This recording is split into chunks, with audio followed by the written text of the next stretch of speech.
after the Dirt Sheets websites and newsletters reported that Brock Lesnar has re-signed with the WWE, as well as WWE.com and Triple H. Now that we know Lesnar is going to compete, Lesnar has signed the contract. I have been following all the latest news, rumors, comments, debates, and developments, everything concerning Brock Lesnar and his new contract. With 5 days left until WrestleMania 31, Lesnar dropped a bombshell during an interview on SportsCenter. Lesnar is not only done with UFC for good, he has just re-signed with WWE after Vince McMahon made an offer he couldn't refuse. While nothing has been announced publicly at this time, Lesnar signed a 3-year deal in 2012 that saw him make his in-ring return against John Cena at Extreme Rules in Chicago, Illinois, which was one hell of an epic contest. He bloodied John Cena, he brutalized Cena, but Cena was able to overcome the odds. In his interview with SportsCenter, Brock specifically mentioned his dislike on the highway and stressed he remains part-time with full-time pay, which I don't agree with. I'm not a favor of that. Listen, I'm a fan of Lesnar's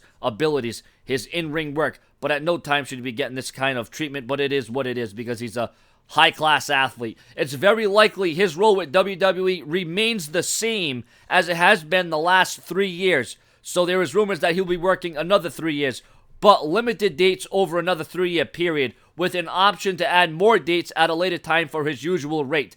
WWE World Heavyweight Champion Brock Lesnar is scheduled to face Roman Reigns in the main event at WrestleMania Sunday, but with the WWE contract running out after the biggest pay-per-view of the year, many fans wondered if Lesnar would be leaving the sports of professional wrestling for another stint in UFC. With 5 days left until WrestleMania 31, Lesnar dropped a bomb during an interview on SportsCenter. Lesnar is not only done with UFC, not only will he not enter MMA, but he has just re-signed with WWE after Vince McMahon made an offer he could not refuse. And whether Lesnar deserves it or not, whether we agree with it or not, Brock Lesnar is a monster. And, I come on here and say, he lacks the passion, but he is definitely motivated. He is very physical. He is one of the most legitimate performers in WWE history. I may not agree with his work rate. I may not agree with his tactics. I may not agree with the fact that he doesn't show up to WWE, but he definitely puts a little more eyes on the prize. And Brock Lesnar definitely does boost up the morale in the WWE when he shows up.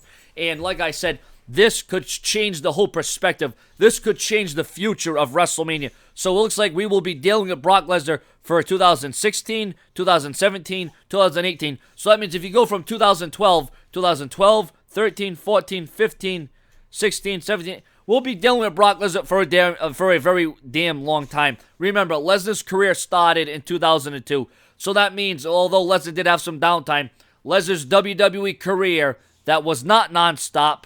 But let's look at it from this 2002 to about 2018, 2017 roughly. Like I said, I am a Lesnar fan. I just don't agree with how he's booked and how he doesn't want to show up and how he's a part-timer getting full-time pay when you get the likes of Dolph Ziggler and Ryback and Daniel Bryan busting their ass, Roman Reigns. They're there every single week. But I understand what the WWE is doing, and I guess it is a positive. There are some negatives to this, but it is what it is, so we're going to have to deal with Brock Lesnar. And this is another reason why the WWE, and we know Lesnar won't be at live events, why the WWE's main focus will now be on the Intercontinental and U.S. titles, along with Rusev, Daniel Bryan, and John Cena. Well, congratulations to Brock Lesnar.